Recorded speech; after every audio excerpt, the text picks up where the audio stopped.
Assalamualaikum warahmatullahi taala wabarakatuh.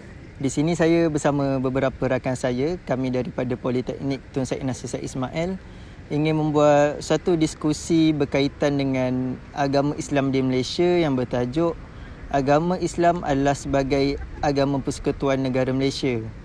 Yang pertama sekali saya perkenalkan diri saya, nama saya Daniel Iqbal bin Zafri. Nombor kad matrik saya 33 DPC 21F 1034 dan sebelah saya ni pula. Assalamualaikum, nama saya Haziq Aiman bin Abdul Rahim. Nombor matrik saya 33 DPC 21F 1048. Nama saya Amri Nu'man bin Muhammad Fazil. Nombor matrik saya 33 DPC 21F 1042.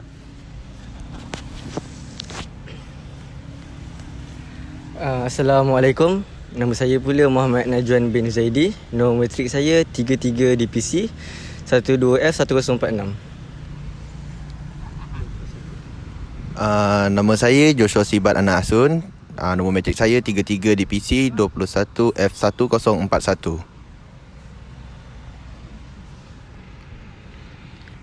Jadi untuk pengetahuan juga, kami semua adalah beragama Islam kecuali kita telah datangkan seorang kita punya pelajar yang mana beliau adalah mewakili sebagai pelajar non-Muslim yang akan memberi pendapat tentang permasalahan yang kita akan bincangkan.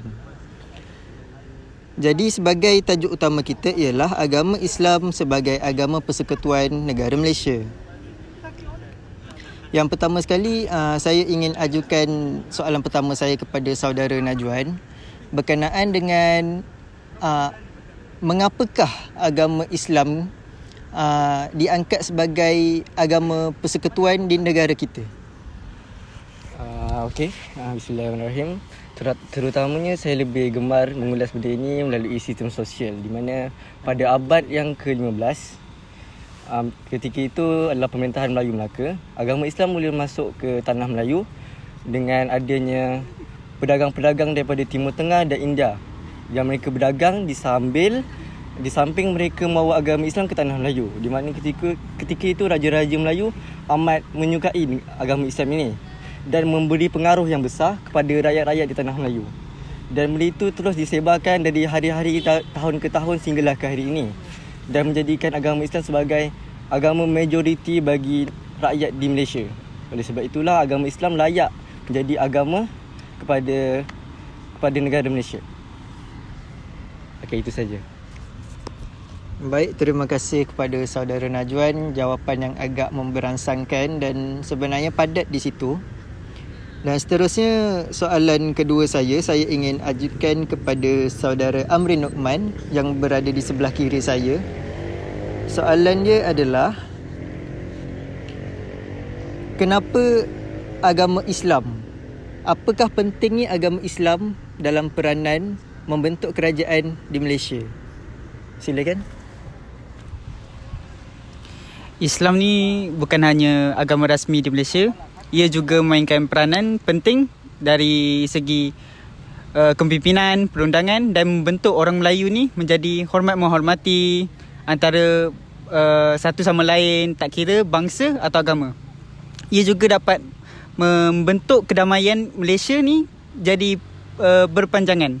Kita tak nak berlaku lagi kejadian-kejadian yang seperti 13 Mei. Baik, terima kasih kepada saudara Amri Nu'man. Daripada jawapan yang diberikan tadi, kita dapat melihat bahawa agama Islam ini ia telah merangkumi kesemua aspek dalam kehidupan kita, mahupun perdagangan seperti yang saudara Najwan cakap tadi, mahupun yang lain-lain lagi. Baiklah, soalan seterusnya saya ingin mengajukan kepada saudara Haziq Aiman berkaitan dengan, kita semua tahu bahawa sekolah-sekolah di Malaysia ini, baik sekolah rendah ataupun sekolah menengah, terdapatnya subjek pendidikan Islam. Jadi di sini saya ingin mengetahui serba sedikit berkenaan dengan apakah yang saudara faham tentang pendidikan Islam. Bismillahirrahmanirrahim. Pertama kali, pendidikan. Pendidikan adalah amat penting kepada kehidupan kita. Terutamanya pada usia muda kita, pendidikan amat dididikkan, iaitu terutamanya agama Islam lah. So, agama Islam ni dapat memberi kita atau mendidik kita tentang kehidupan, keamanan, seperti yang pada masa kini Gaza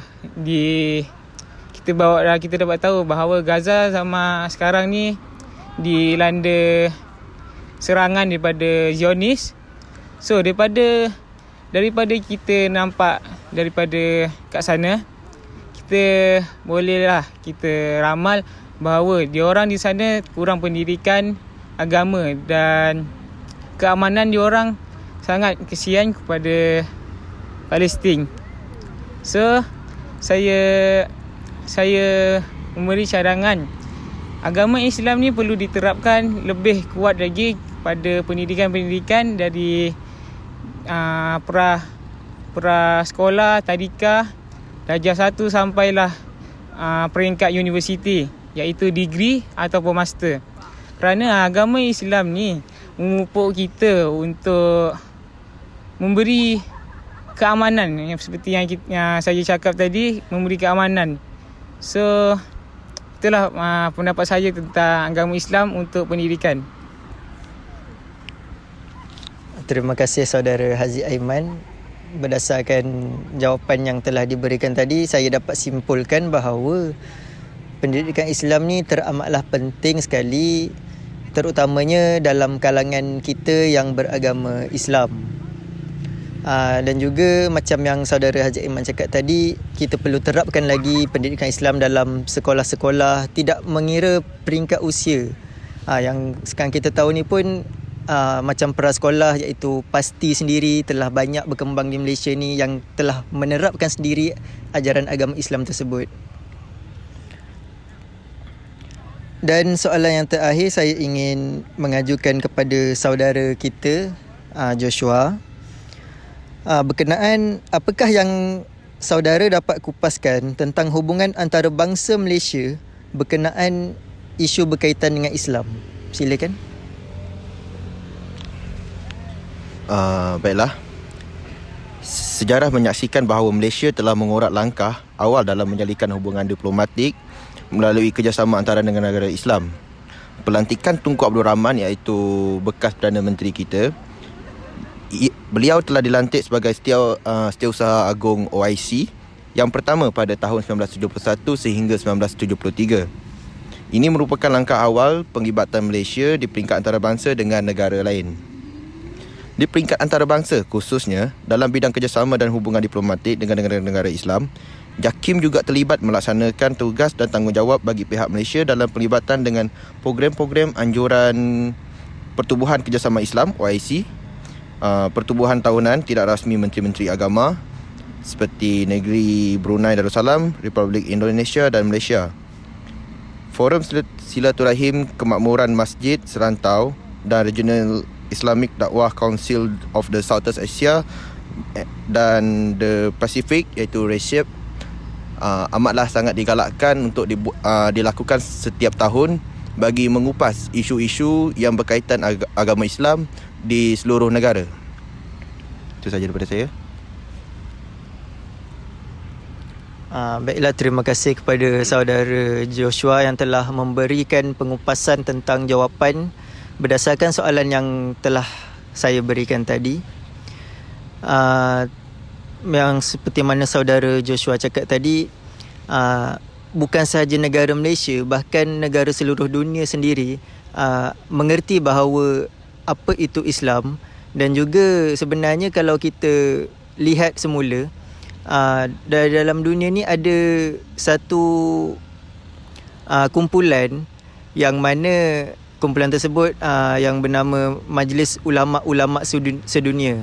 Majlis tu telah akan membincangkan sebarang fatwa ataupun sebarang permasalahan yang berlaku dalam negara kita maupun negara-negara luar untuk diselesaikan dalam perbincangan mereka. Jadi apa yang saya dapat simpulkan di sini bahawa agama Islam ini adalah agama yang terpaling sempurna untuk kita amalkan, untuk kita anuti. Saya tak bermaksud untuk mengetepikan ajaran agama lain, tetapi apa yang saya nampak daripada lubuk hati saya sendiri sebagai seorang Muslim, bahawa agama Islam ni adalah agama yang terbaik lah. Akhir kalam, saya ingin mengucapkan terima kasih kepada saudara Joshua, saudara Najwan, saudara Haziq dan juga saudara Amri Nukman kerana sudi untuk meluangkan masa bersama saya membincangkan masalah ataupun topik yang berkaitan agama Islam sebagai agama persekutuan Malaysia. Terima kasih.